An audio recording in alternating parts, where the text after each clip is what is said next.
अस्सलाम वालेकुम।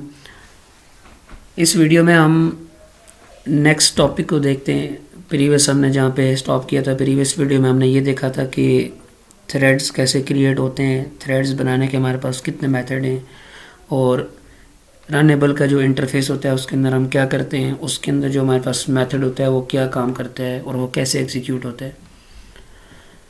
आज का जो हमारा ये टॉपिक है इसमें हम ये देखते हैं कि प्रोड्यूसर कंज्यूमर हमारे पास एक प्रॉब्लम है, उसको हम देखते हैं कि वो क्या होती है और वो कैसे एग्जीक्यूट होती है। इसके अंदर हमारे पास 3-4 छोटे छोटे कॉन्सेप्ट हैं जिसमें हमारे पास सिंक्रोनाइजेशन का कॉन्सेप्ट भी आ जाता है। ठीक है, सिंक्रोनाइज्ड मेथड आ जाता है हमारे पास। ठीक है, तो स्टार्ट करते हैं। सबसे पहले हम ये देखते हैं कि प्रोड्यूसर कंज्यूमर क्लास के अंदर हमने जो कोड लिखा हुआ है वो कैसे वर्किंग करेगा, उस कोड का क्या मतलब है, वो हमने कैसे लिखा हुआ है। तो हम सबसे पहले उस चीज़ को देखते हैं।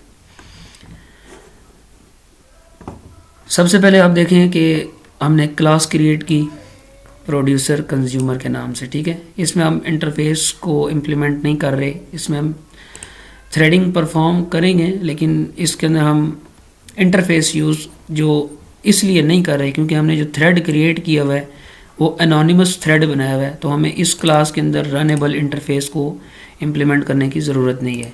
हम मेन क्लास के अंदर एनोनिमसली 2 थ्रेड्स बनाएंगे जिसको हम क्या कर देंगे, स्टार्ट कर देंगे अपनी मेन क्लास के अंदर ही।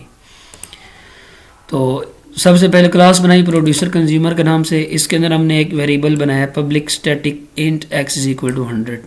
एक स्टैटिक वेरिएबल बना रहे हैं x के नाम से जो कि 100 के इक्वल है, और एक स्टैटिक बूलियन फ्लैग बना रहे हैं जो कि इनिशियली क्या है हमारे पास, ट्रू है। अब यहाँ पे हम 2 मेथड्स डिफाइन कर रहे हैं। सिंक्रोनाइज्ड मेथड है हमारे पास, एक है रीड के नाम से और एक है हमारे पास अपडेट के नाम से। तो मेथड्स के नाम से हमें ये पता चलना चाहिए कि हम क्या करेंगे, इस वेरिएबल को रीड करेंगे और अपडेट करेंगे। तो हमने यहाँ पे 2 फंक्शनलिटीज़ बस परफॉर्म करनी है। एक तो हमने इस वेरिएबल को रीड करना है, आउटपुट के ऊपर डिस्प्ले करवाना है, और इसको फिर अपडेट करना है। अब पहले रीड होगा पहले अपडेट होगा वो हमें नहीं पता है, क्योंकि थ्रेड्स दोनों स्टार्ट होंगे, पैरेलल एग्जीक्यूशन होंगी, पहले अपडेट हो रहा है रीड हो रहा है, वी डोंट नो। ठीक है, सबसे पहले हम अपने इस रीड मेथड को देखते हैं, इसके अंदर क्या कोडिंग लिखी हुई है, ये कैसे काम करेगी। Public synchronized void read. ठीक है, अगर आप देखा जाए कि सिंक्रोनाइज का जब वर्ड यूज़ हो गया है तो इसका मतलब ये है, सिंक्रोनाइजेशन हम किस लिए यूज़ करते हैं। सिंक्रोनाइजेशन हम इसलिए यूज़ करते हैं कि लेट सपोज हमारे पास एक वैल्यू है जो कि 10,000 है। सपोज करें कि हमने इस x वेरिएबल को 1000 टाइम अपडेट करना है और 1000 टाइम रीड करना है। तो जब हम 2 थ्रेड्स को एग्जीक्यूट करेंगे तो हो सकता है इन सम केसेस के उसमें थोड़ा बहुत कन्फ्लिक्ट आ जाए, माइनर सा चेंज आ जाए। हो सकता है वो आपकी वैल्यू 1000 टाइम अपडेट ना हो या फिर 1000 टाइम रीड ना हो। तो उस चीज़ से बचने के लिए कि अगर हमारे पास जो थ्रेड हम एग्जीक्यूट कर रहे हैं वो प्रॉपर एग्जीक्यूट हो और कम्प्लीटली एग्जीक्यूट हो, उसके लिए हम यूज़ करते हैं सिंक्रोनाइजेशन। सिंक्रोनाइजेशन में अगेन एक दफ़ा रिपीट कर देता हूँ क्या होती है हमारे पास। सिंक्रोनाइजेशन हम इसलिए यूज़ करते हैं कि फॉर एग्जांपल हमारे पास मल्टीपल थ्रेड्स बने हुए हैं और कंडीशन उनकी बहुत ज़्यादा है, हाई कंडीशन है, 1000 टाइम्स 2000 टाइम, या हमने उन थ्रेड्स को बहुत टाइम्स चलाना है, सपोज कर लें 3000 टाइम चलाना है। तो हमारे पास उनकी एग्जीक्यूशन में कोई कन्फ्लिक्ट ना आए। इन केस अगर 2 फंक्शन इकट्ठे एग्जीक्यूट हो जाते हैं, जैसे कि यहाँ पे एग्जांपल आपके सामने है रीड और अपडेट। अगर अब एक थ्रेड हमारे पास रीड कर रहा है, दूसरा थ्रेड हमारे पास अपडेट कर रहा है, अगर वो दोनों थ्रेड इकट्ठे आ जाते हैं तो फिर कंपाइलर ये चीज़ डिसाइड नहीं कर सकता कि वो पहले रीड करे या अपडेट करे। तो उन केसेस में हमारे पास फिर यहाँ पे कन्फ्लिक्ट आ जाता है। तो उस कन्फ्लिक्ट को अवॉइड करने के लिए हम क्या करते हैं, सिंक्रोनाइजेशन यूज़ करते हैं, जो कि हम मेथड के साथ सिंक्रोनाइज्ड का कीवर्ड लिखते हैं। इसका मतलब है कि ये जो हमारे पास मेथड है ये कौन सा मेथड है, सिंक्रोनाइज्ड मेथड। होप सो कि आपको इसका कॉन्सेप्ट समझ आया होगा कि सिंक्रोनाइजेशन हम क्यों यूज़ करते हैं। तो चलें हम देखते हैं कि रीड के अंदर हमने जो कोड लिखा हुआ है उसके अंदर हमने क्या लिखा हुआ है। सबसे पहले हम यहाँ पे एक वाइल लूप लगा रहे हैं, वाइल फ्लैग। अब फ्लैग हमारे पास क्या है, बुलियन फ्लैग हमने ऊपर एक बनाया था जिसको हमने इनिशियल क्या रखा था, ट्रू रखा था। उसके अंदर हम आते हैं तो जैसे ही हम अंदर आते हैं तो लिखा हुआ है हमारे पास ट्राई कैच का एक ब्लॉक लगा हुआ है जिसके अंदर लिखा हुआ है हमारे पास वेट। अब ये वेट क्या चीज़ है, वेट हमारे पास थ्रेड क्लास का एक मेथड है जो क्या करता है, जब हम वेट लगा देते हैं, जब हम वेट का फंक्शन कहीं पे लगा दें तो वो थ्रेड हमारे पास वेटिंग स्टेट में चला जाता है। ठीक है, अगर फंक्शन के अंदर हमारे पास कहीं पे वेट आ जाए, लिखा हुआ हो, वेट का फंक्शन लगा हो, तो वो जो थ्रेड उस फंक्शन को एग्जीक्यूट कर रहा होता है वो थ्रेड वेटिंग स्टेट पे चला जाता है। दूसरी इंपॉर्टेंट बात, ये जो वेट का जो फंक्शन है हमारे पास, वेट का जो मेथड है, ये हमारे पास स्टैटिक मेथड है।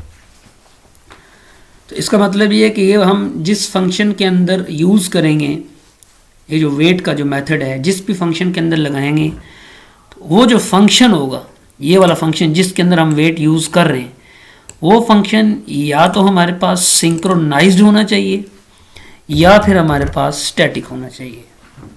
ठीक है, क्योंकि जो वेट हमारे पास मेथड है ना, ये इटसेल्फ हमारे पास एक स्टैटिक मेथड है। ठीक है, वेट हमारे पास एक इटसेल्फ स्टैटिक है, तो इसलिए फिर हमारे पास जो फंक्शन हम बना रहे हैं, जिस फंक्शन के अंदर हम वेट यूज़ करेंगे, उस फंक्शन की डेटा टाइप या तो स्टैटिक होनी चाहिए या फिर सिंक्रोनाइज्ड होनी चाहिए। अब ये जो सिंक्रोनाइज्ड का जो कीवर्ड है, जो सिंक्रोनाइज्ड का जो कॉन्सेप्ट है, उसके अंदर हमारे पास वेट, नोटिफाई ऑल, ये तीनों फंक्शन आ जाते हैं जो उनको ऑटोमेटिकली हैंडल करता है। सिंक्रोनाइजेशन का जो कॉन्सेप्ट है वो ऑटोमेटिकली उसको हैंडल करता है। पहली बात तो ये। अब हम वाइल लूप के बाहर आते हैं तो देखें हमने क्या लिखा हुआ है, system dot out dot print ln x। हम सिंपली उस x को प्रिंट करवा रहे हैं जो हमने यहाँ पे ऊपर डिफाइन किया हुआ था। उसको प्रिंट करवाने के बाद हम क्या कर रहे हैं, flag is equal to true. ठीक है, अब आपके माइंड में क्वेश्चन है कि फ्लैग हमारे पास इनिशियली ऑलरेडी ट्रू है, तो हम यहाँ पे उसको फिर ट्रू कर रहे हैं। उसके बाद हम क्या कर रहे हैं, नोटिफाई। अब हम आ जाते हैं अपडेट के फंक्शन के ऊपर। अपडेट का फंक्शन देखा जाए तो उसमें लिखा हुआ वाइल नॉट फ्लैग, मतलब कि फ्लैग अगर फॉल्स है तो, मतलब कि flag is equal to false. यहाँ पे जो कंडीशन लिखी है while flag is not equal to true भी लिख सकते हैं, लेकिन उसके एक बेटर अप्रोच है नॉट फ्लैग, मतलब कि फ्लैग फॉल्स। तो हम क्या करें, ट्राई कैच के अंदर एक ब्लॉक के अंदर एक वेट का मेथड लगा हुआ है, मेथड, तो इसका मतलब है कि हम वेट पे चले जाएं। तो उसके नीचे हमने फंक्शनैलिटी क्या लिखी हुई है, x is equal to x plus two का इंक्रीमेंट लगा रहे हैं अपने वेरिएबल के अंदर, flag is equal to false. अब यहाँ पे भी क्वेश्चन राइज होता है कि इधर भी हम फॉल्स की कंडीशन दे रहे हैं, नीचे इसको हम अगेन फॉल्स कर रहे हैं और फिर नोटिफाई कर रहे हैं, जबकि ऊपर हमने इनिशियली ट्रू रखा हुआ था लेकिन हम इसको अगेन यहाँ पे ट्रू कर रहे थे और नोटिफाई कर रहे थे। अब मेन क्लास के अंदर आ जाएं। मेन क्लास के अंदर हमने क्या किया है, प्रोड्यूसर कंज्यूमर क्लास का एक ऑब्जेक्ट बनाया। ठीक है, फिर हमने एक थ्रेड क्रिएट किया, थ्रेड बनाया प्रोड्यूसर के नाम से। अब ये जो प्रोड्यूसर का थ्रेड है ये क्या करेगा हमारे पास, उसके अंदर हमने एनोनिमस क्लास बनाई, न्यू रनेबल। ठीक है, पब्लिक वॉइड रन का मेथड बनाया। उसके अंदर हमने क्या लिखा है, for int i is equal to 0, i is less than 5, i plus plus, मतलब कि ये जो थ्रेड है हमारे पास ये कितनी दफ़ा चलेगा, 5 दफ़ा हमारे पास एग्जीक्यूट होगा। प्रोड्यूसर के थ्रेड के अंदर हम क्या कर रहे हैं, उस वेरिएबल को अपडेट कर रहे हैं, और कंज्यूमर के थ्रेड के अंदर हम क्या कर रहे हैं, उस वेरिएबल को रीड कर रहे हैं। यहाँ पे हमने वाइल लूप लगाया, ऊपर हमने फॉर लूप लगाया, ये मैटर नहीं करता, आप जो मर्जी कंडीशन यूज़ करें, जो मर्जी लूप यूज़ करें। 2 थ्रेड बनाने के बाद हमने क्या किया, प्रोड्यूसर वाले थ्रेड को भी स्टार्ट कर दिया, कंज्यूमर वाले थ्रेड को भी स्टार्ट कर दिया। अब अगर सीक्वेंस देखा जाए तो पहले हमारे पास अपडेट वाला थ्रेड कॉल हो रहा है, उसके बाद हमारे पास रीड वाला थ्रेड कॉल हो रहा है। अगर हम इस थ्रेड को ऊपर लिख देते हैं, उस थ्रेड को नीचे लिख देते हैं, तो तब हमारे पास कोई मैटर नहीं करता। ठीक है, तो क्योंकि हमने सिंक्रोनाइज किया हुआ है तो वो ऑटोमेटिकली उस चीज़ को हैंडल कर लेगा। अगर वो वेटिंग पर चला जाता है फिर वो दूसरे फंक्शन में जाएगा, वहाँ पे कंडीशन चेक करेगा, अगर वहाँ पे कंडीशन फॉल्स होती है तो दूसरे वाले थ्रेड को पहले वो स्टार्ट कर देगा। अब हम इस क्लास के अंदर आते हैं, तो सबसे पहले हमने क्या किया था, अपडेट वाला फंक्शन कॉल हो रहा है हमारे पास, pc dot update, producer consumer dot update, मतलब कि जो पहले हमारे पास थ्रेड कॉल हो रहा है वो कौन सा हो रहा है, अपडेट वाला थ्रेड कॉल हो रहा है। तो हम अपडेट का फंक्शन के अंदर जाते हैं और हम इस क्लास के अकॉर्डिंग इसका जो कोड लिखा हुआ है उसको देखते हैं कि वो कैसे काम कर रहा है। वाइल नॉट फ्लैग, जबकि इनिशियली हमारे पास फ्लैग क्या है, ट्रू है, ठीक है, ट्रू है। यहाँ पे हम क्या कह रहे हैं कि फ्लैग फॉल्स है, मतलब not flag, while flag is equal to false. अगर फ्लैग हमारे पास फॉल्स है तो क्या करो, वेट पे चले जाओ। रिपीट कर रहा हूँ, अगर फ्लैग हमारे पास फॉल्स है तो वेट पे चले जाओ, जबकि करंट कंडीशन हमारे पास flag is equal to true की है। तो इसका मतलब है कि ये कंडीशन हमारे पास फॉल्स हो जाएगी, तो ये वाला लूप हमारे पास नहीं चलेगा, ठीक है, ये लूप हमारे पास यहाँ पे फिलहाल नहीं चलेगा, नेक्स्ट टाइम शायद चले, फिलहाल नहीं चलेगा। तो इस लूप से जैसे ही बाहर आए तो आगे हमने लिखा हुआ है x is equal to x plus two. वो क्या करेगा, इस वेरिएबल को अपडेट करके 102 कर देगा, ठीक है, क्योंकि 2 का इंक्रीमेंट लगा हुआ है। उसके बाद क्या कर रहे हैं, flag is equal to false कर रहे हैं। अब फ्लैग हमारे पास ट्रू था, अब ये लाइन एग्जीक्यूट होने के बाद हमारे पास फ्लैग फॉल्स हो गया। फ्लैग फॉल्स करने के बाद हमने क्या कर दिया, नोटिफाई कर दिया। अब नोटिफाई क्या करता है, नोटिफाई क्या चीज़ है हमारे पास, नोटिफाई का मेथड ये बताता है कि अभी जो करंट थ्रेड एग्जीक्यूट हो रहा था उसने अपनी एग्जीक्यूशन कंप्लीट कर ली है, वन टाइम एग्जीक्यूशन उसकी हो चुकी है। अब उसने नोटिफाई कर दिया है रिमेनिंग थ्रेड्स को, जो इस क्लास के अंदर दूसरे थ्रेड्स बने हुए हैं, उन फंक्शंस को उसने नोटिफाई कर दिया है कि मेरी एग्जीक्यूशन कंप्लीट हो चुकी है। अब अगर आप में से कोई थ्रेड चलना चाहता है तो वो अपनी एग्जीक्यूशन को स्टार्ट कर दे। एक दफ़ा ये अपडेट हुआ, उसके बाद हम जब मेन क्लास के अंदर जाके देखते हैं तो दूसरे नंबर पे हमारे पास थ्रेड लिखा हुआ है कंज्यूमर का, जिसके अंदर हम क्या कर रहे हैं, pc.read कर रहे हैं। तो ऑब्वियस सी बात है, जब ये वाला थ्रेड कंप्लीट होगा तो हमारे पास दूसरा थ्रेड एग्जीक्यूट होगा, क्योंकि हमारे पास सिर्फ 2 थ्रेड्स बने हुए हैं, 2 से ज़्यादा नहीं है। अब हम ऊपर आ जाते हैं वॉइड रीड के मेथड में। जब हम रीड के मेथड में आए तो यहाँ पे हमारे पास लिखा हुआ वाइल फ्लैग। अब देखा जाए तो अपडेट के फंक्शन के अंदर हमने जाके क्या कर दिया था, फ्लैग को फॉल्स कर दिया था, जबकि फ्लैग हमारे पास स्टैटिक है तो ये दोनों थ्रेड्स के लिए शेयर्ड होगा। तो फ्लैग में अब यहाँ पे हमारे पास ऑलरेडी फॉल्स आ चुका है, अब हमारे पास फ्लैग फॉल्स है। तो जब रीड के मेथड में जाएंगे तो हम यहाँ पे लिखा हुआ वाइल फ्लैग, मतलब कि हम चेक कर रहे हैं while flag is equal to true, जबकि रीड अपडेट वाले फंक्शन ने उसको क्या कर दिया था, फॉल्स कर दिया था। तो अब इसके अंदर हमारे पास फॉल्स पड़ा हुआ है, तो ये कंडीशन हमारे पास क्या हो जाएगी, फॉल्स हो जाएगी, वाइल लूप वाली।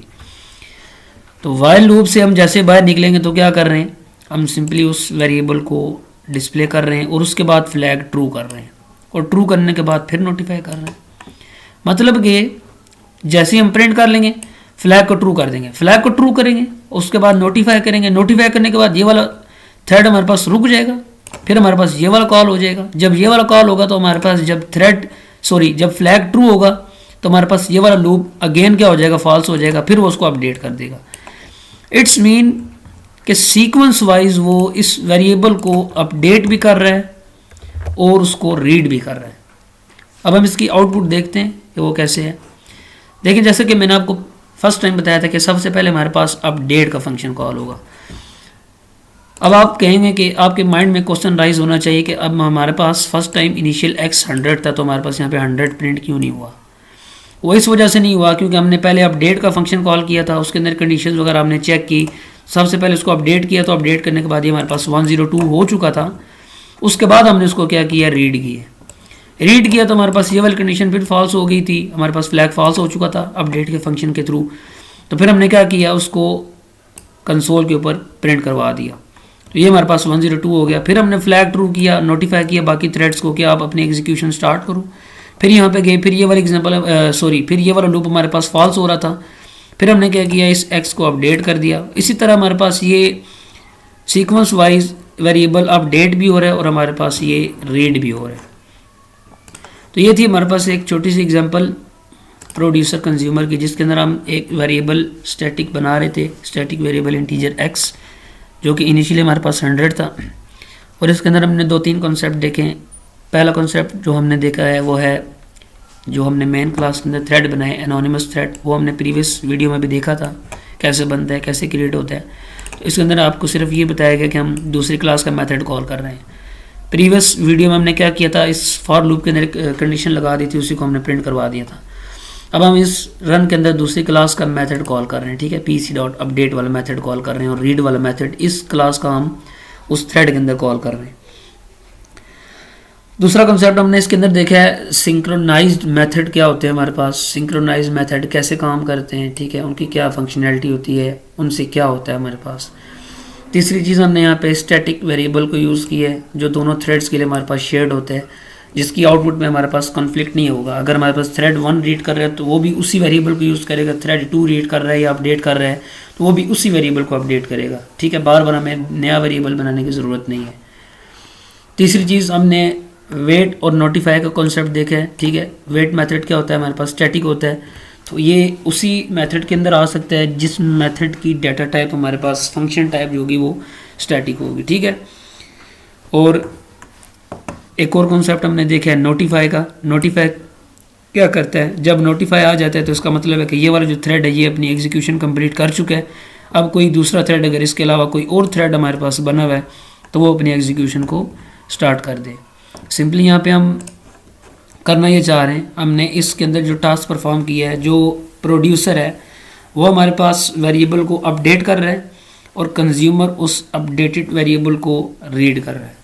होप सो ये कॉन्सेप्ट आप लोगों को समझ आ गया होगा। अल्लाह हाफ़िज़।